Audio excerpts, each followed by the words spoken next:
Hey guys, welcome to Through the Woods 360, and we are festive today because we're preparing for Christmas. Yes, we are. It's my favorite time of the year. Oh my God, I love Christmas. So we're gonna start with something that I'm not so sure everybody loves as much as Christmas, but we do. And we're gonna bring you a couple of different recipes today, and we're gonna combine them together. And our first one that we're gonna do is we're gonna do a fruitcake. My grandma made fruitcake every year, didn't she, Gino? Every year. And that's how you knew that it was super close to Christmas, because Grandma would start making fruitcakes. And sometimes she'd make them ahead of time, and my dad would take them and he would wrap them in cheesecloth and he'd soak them in rum, and he'd just soak them some more, and rum, maybe brandy, and some people use bourbon, whatever. But we're gonna show you a little twist to the fruitcake. I know a lot of people don't like it. This one is called the easiest fruitcake, and it is light. Well, it's lighter than what you buy at the store. I will not eat the garbage at the store. You can kill somebody with one of those. I mean, I'm serious. It's like a brick. I think you could build houses with it, but it would be pretty expensive. But we're actually going to change the flavor a little bit, because instead of just candied fruit, which does have orange peel in it, we're cutting it with half candied orange peel and half candied fruit. And then on top of that, we're going to add some grated orange peel in there, and it changes the flavor of it a little bit. And I wish you guys could taste it when it was done. But if you like fruitcake and you like oranges, you'll definitely have to try it. And if you don't like fruitcake, we've got something else for you guys too. You'll want to stick around, because we're gonna make one of his favorite things, and it's versatile. You can use it on a bunch of different stuff. Right, and it's an old family recipe too. Anyway, basically, for the next few videos, we're doing somewhat of a small series here. So the next few recipes will all be Christmas themed. Christmas traditions. Traditions in our family. Yes. For the holiday season and the Christmas season. And we're bringing this to you from the cabin, so we're pretty excited to be here. We are. It's awesome. So anyway, he didn't tell you what we're making. I don't know where that went, but maybe he forgot what we're making. We're going to make hot buttered rum sauce. Oh, yes. That's unbelievable. Yes. And there's two different ways you can do it. We're going to make it where we're going to leave the alcohol in it, because we like a little alcohol. If you just want the flavor of the rum and you don't want the alcohol in it because kids are going to have it, or because you just don't like to drink alcohol, then you would just add that rum a little earlier and let the alcohol cook off. But the flavor is phenomenal. It tastes like a butter rum lifesaver. It's unbelievable. And you can put it, we're going to have it on the fruitcake. You can put it on bread pudding. You can use it as coffee creamer. Oh my God, it's awesome. You're going to love it. So even if you don't like fruitcake, stick around. Just, mute us and don't listen to the fruitcake. Whatever you need to do, but don't miss, don't miss the hot buttered rum. Right. And Merry Christmas to you all. Merry Christmas, everybody. Merry Christmas, Merry Leslie. Christmas, Gino.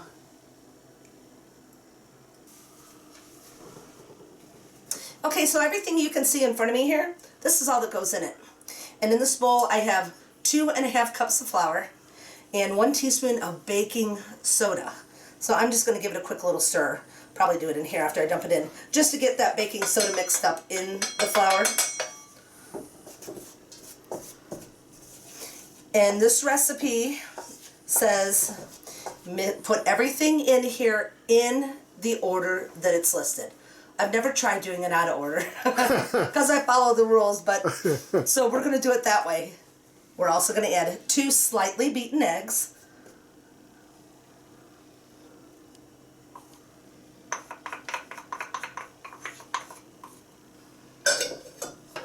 One jar of mincemeat. Here's my little scraper.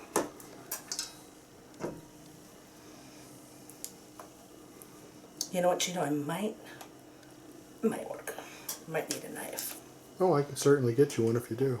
That's okay. Let's see.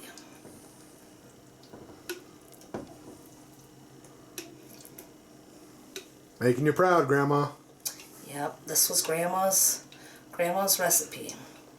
I think she got it from Aunt Hilda or something, didn't she, Gino? I'm not sure, but they were quite popular.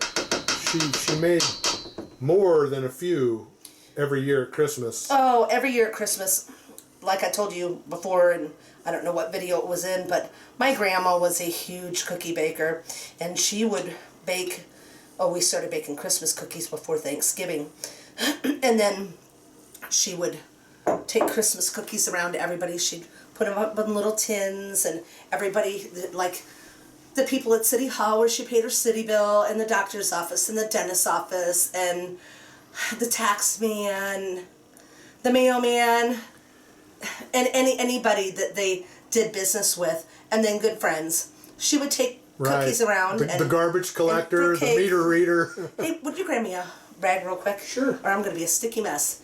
Oh yeah, the meter reader. Yeah, that's funny because I don't even know now. Do they? I don't even think they read meters. I think do they? most of the meters they drive by and they're electronically transmitted. Yeah, but years ago, like grandma's meter, her water meter was actually in the basement.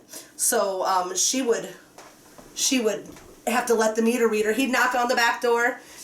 Summertime, screen door was the only thing that was shut. You know, it was unlocked. But he'd knock on the door and say, "Meter reader," and then he'd just walk in, you know, and go downstairs and read the meter. Read the water meter. Yep.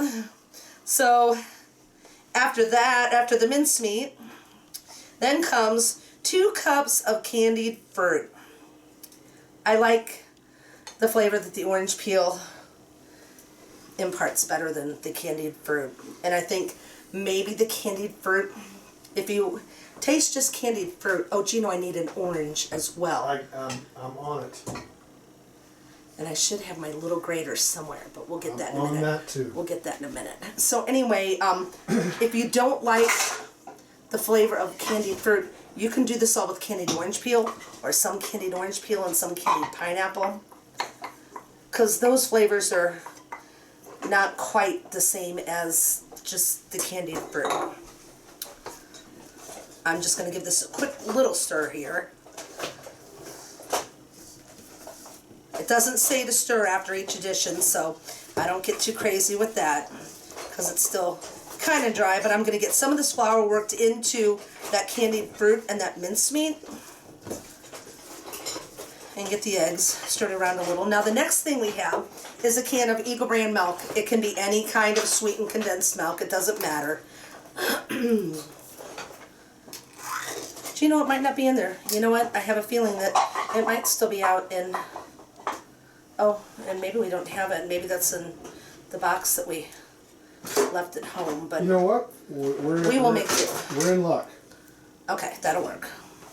Okay, so we're going to dump all of this in there. There is no sugar in here, just like the butternut squash, butter and apple pie that we did. There is no sugar in here because this is your sugar. It's already in, I mean, this has lots of sugar in it. Yeah. Not like the mill knot that we use for biscuits and everything else. That's right. That's right. So we're going to make sure that we get as much of this out of here as we can. Because not only is it our sugar, but it's pretty well our only liquid besides the eggs and the little bit of liquid that's in that mincemeat. So we're going to put that in there. Oh. And then I'm going to take this, and I don't have an orange zester here, but I have a small grater. So we're just going to go over this and put some of this orange zest in here. And you don't want to get down, you don't want to get the white part of it in there. You just want to get the orange part. Oh, and this smells so awesome. As soon as, if you've ever zested an orange, oh my God, I love the smell. It does smell good. Oh my God, it is. It's amazing. It's like that is, and to me, the smell of an orange is a lot the smell of Christmas. And we're going to make some decorations for the Christmas tree. Well, you probably won't see us make them, but maybe we'll show you once they're on the tree. Well, we'll give it a shot of some of the tree being decorated. Yeah. How's that? Yeah, how's that? Yeah.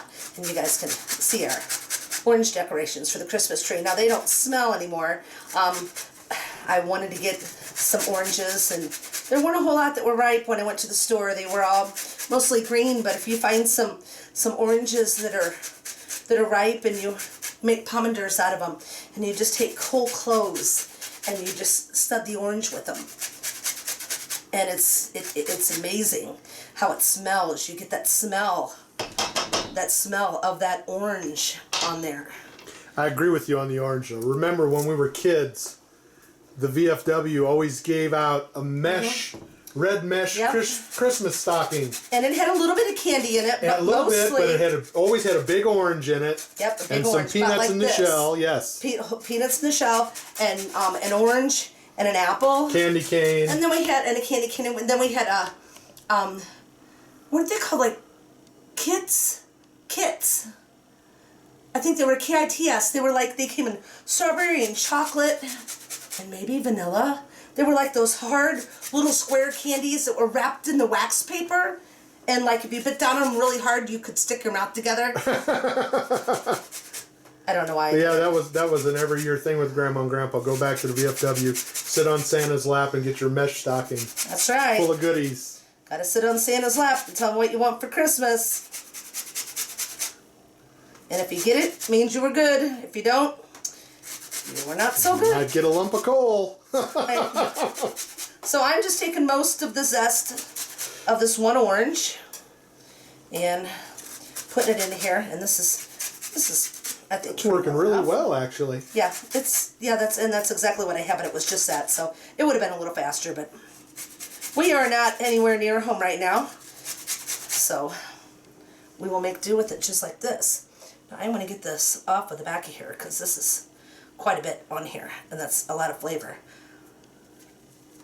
Now, the next thing it calls for is a cup of nuts. You could put any kind of nuts in here that you want. I wouldn't recommend peanuts, but you could put hazelnuts, almonds, walnuts. We use pecans because we have pecan trees, but whatever kind of nuts you want. You can make a mixture. You can chop these if you want. We like to leave them whole because when you slice down through the fruitcake, you'll get like a slice of a pecan. Yeah. So we just dump these in here whole. Just makes it look a little prettier. Yeah, and that's a cup of nuts. So we're going to mix all of this up, and we're going to mix it good because we want to get that orange peel mixed up in there, and that's why I did it on top of the Eagle brand milk, so it would get mixed up with that. And you can see this is pretty thick. It's not a real thin. Oh my God, it smells amazing. The orange and the mincemeat. It does smell awesome. But we're gonna try to get all this flour mixed up in here. And then our next step is going to be, we're just going to spray a bundt pan. It cooks well in a bundt pan. I don't know. You could probably do it in a different pan, but I don't know. I can't give you cooking instructions on that because bundt pans cook different because of the hole in the center. Yeah. So that's pretty good. Oh my God, Gino. It smells amazing, doesn't it? Oh yeah. Grandma actually had a special bundt pan just for the fruitcakes. I can still remember what it looked like. It was orange. Yeah. With a black inside, nonstick inside. Well, it was the same bundt pan, but she didn't make any other bundt cakes. No. If Grandma used a bundt pan, it was... That was her fruitcake pan. That's what she called it. Fruitcake, yeah. Okay, we've got some cooking spray, Pam, whatever you want to call it. And we are just going to spray this down good, liberally, because you don't want to get this stuck in the pan. And you want to make sure that you've got it all the way at the top edges, and then wipe your table off. Yeah, it wouldn't. With a paper towel to make it really shiny. It wouldn't make for a very pretty fruitcake when you dumped it out if half of it stuck into the pan. Yeah. And I'm sure you guys know how to flour a cake pan. You know, you just tap your hand and you twist it around. So I do this over the trash can, and nobody wants to see my trash. So I'm gonna go and do that, and then we'll be back as we put this in the oven. You looking in here, Gina? Oh, yes. Okay, this is a really, really thick batter. So when you go to put it in there, you might want to use like a measuring cup and spoon it in there and just distribute it evenly around it, and that's it. And then when you put it in a 300-degree oven for 1 hour and 30 minutes? I'll have to check look at that. Grandma's card. I think it's an hour and 50 minutes, but Yeah, I'll I have think to I think you might be right. I think it might be an hour and 50 minutes. Wow, that's a squeaky oven. So an hour and 50 minutes. So we're gonna get ready to make the hot butter rum sauce while that bakes. Okay, we're getting ready for the hot butter rum. So I have 6 tablespoons of butter, and good God, be patient with me. It's been, oh, I don't know, many moons since I've cooked on an electric stove. I don't like them. I don't either. I don't either. But Oh. it's the only drawback to this cabin. Yeah, this is not we'll our make it work. cabin. This is not our cabin. We're renting this cabin. So what I'm going to do is I'm going to take this, I don't know, Gino, you might want to come a little closer, maybe, Oh, or maybe I can not. do that. So they can So see you'll what's be able going to on see in the pot. Yeah, because I'm not going to be able to dump the pot. We're just going to melt this. So I could have cut this up into smaller pieces and it would have melted faster, but my burner was already getting hot. I turn it on early because, you know, it's not gas. I will check the time on this when we're done and see how long this is going to run. And if we have time, maybe I'll take them on a short tour of the cabin. What do you think? Oh, or that can, yeah, or maybe we can actually do a whole tour of the cabin on a different video. Yeah, that's a Let 'em good see it. idea. That's a good idea. It's just a rental cabin. We're down outside of Bryson City on Alarka Road, which is a popular tourist road. Lots of rental cabins here, but we opted to, well, I guess, can you see the wall, Gino? If I zoom out and Yeah, they turn don't need to around, watch I'll me probably- melt the butter. Yeah, this is an original log cabin, circa 1830, I believe it was. Isn't that what the I sign don't said? remember. But we'll I think so. I if think not about in this 1830. video, in this series, you will get some shots of the Oh cabin. yeah, we'll give you a tour. But anyway, the kitchen's added on, so that's why only one wall is logs, and there's not a whole lot of space in here for storage for food and stuff. But I would imagine a lot of people that come to stay here just use it as a place where, you know, rather than a hotel, and you're close to everything. But we actually wanted to Yeah. stay here and Anytime basically live here for a week. anytime we're in any kind of a cabin in the mountains, we're happy. Okay, so our butter is melted. So that was 6 tablespoons of butter. And then I have 3/4 of a cup of raw sugar. You can use 3/4 of a cup of raw sugar or 3/4 of a cup of packed light brown sugar. It does not matter. So we're gonna dump this in here. And we're gonna stir this around in here until that sugar is basically melted. Which won't take real long. I don't know. It's an electric stove, and I'm hoping to not burn it. You know, this is just not my game here. Let me see if I can go up so I can get a better view down into that pot.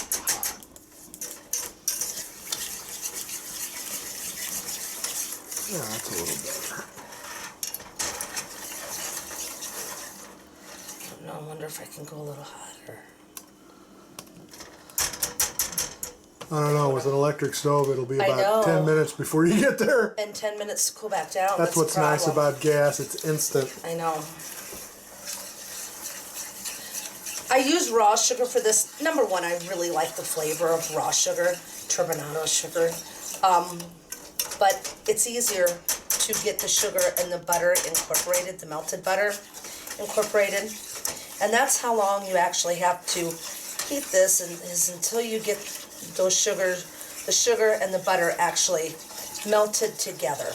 But you don't want to do it on too high a heat, because if you do, you're actually going to end up making candy instead, which we don't want to do. At least not in this video.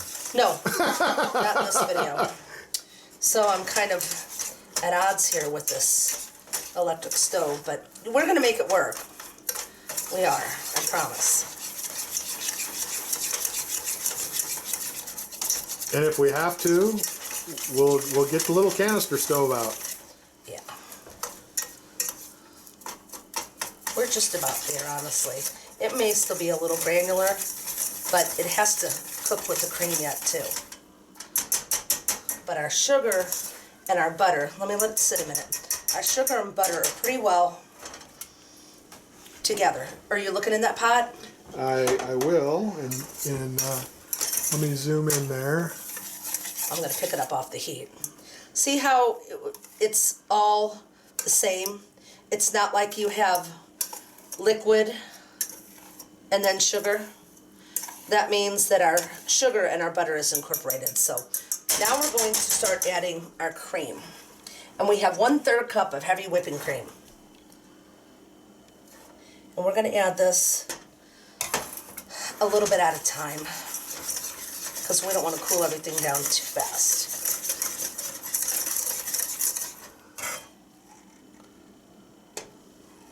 Oh. You guys, this is amazing.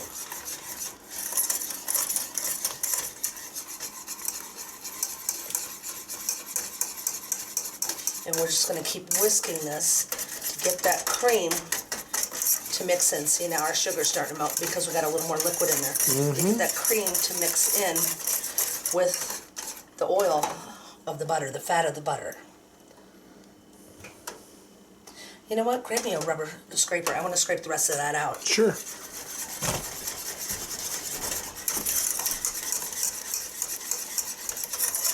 So what we're going to do is we're going to cook this until it gets thick. And like I said, if I were doing this on a gas stove, it would probably be a little faster, but I don't want to get it cooking too fast, and then we're going to have a wreck. Then we'd have to start over, which wouldn't be the end of the world. We can always start over, but it's really thin right now. Yeah, and that's one of the things I know we've talked about, guys. Don't be afraid to try things. If you mess it up, just try it again. I mean, it's actually fun, isn't it, Les? At least for us. I love cooking and baking and everything. Anyway, if you were wanting to cook the alcohol out of the rum, you would add that. You can see that I have all of that whipping cream incorporated into the butter and sugar. We don't see white there. It's all one color. So that means you've got that done. Now we're ready to cook this to thicken it. If you want to cook the alcohol off, you have to add it now because the heat cooks the alcohol off. Just the same reason why I told you when you're adding vanilla to something, you don't put it in while it's still hot because it will cook off. Right. But we're going to leave the rum in there, the alcohol in the rum in there. If you just wanted the rum flavor, which is unbelievable, you would add it now. We're not using the same rum that we usually use. We usually use Mount Gay. It's a dark rum. I forget what it's called. Black Barrel. Black Barrel. That's Black it. Barrel rum.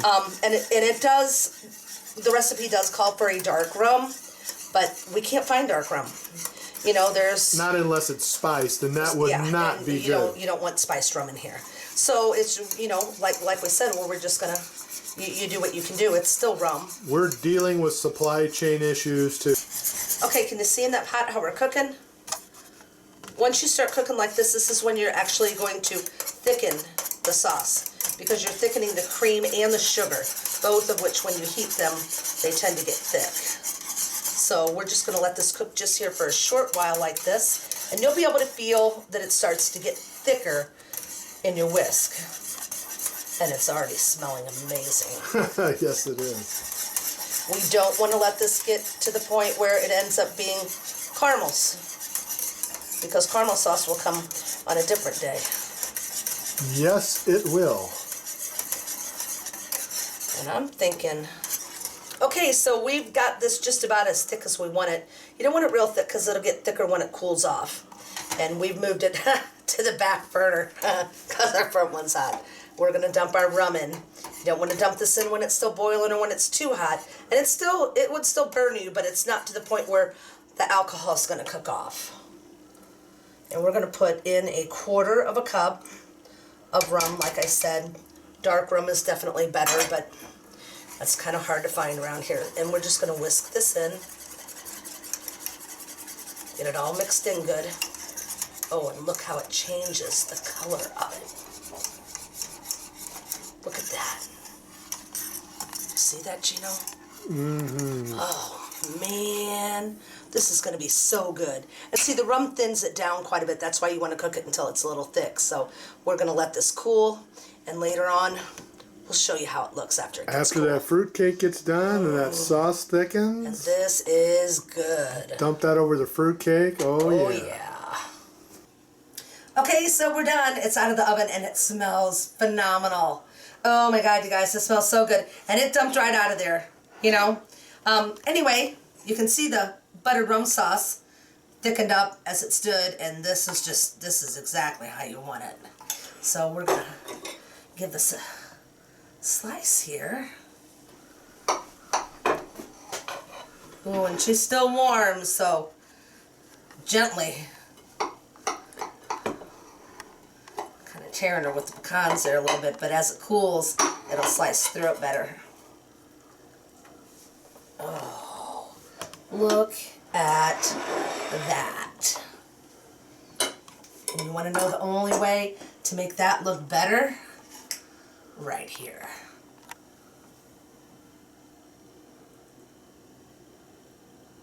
Oh, yeah. Now you know who gets to taste. My favorite part.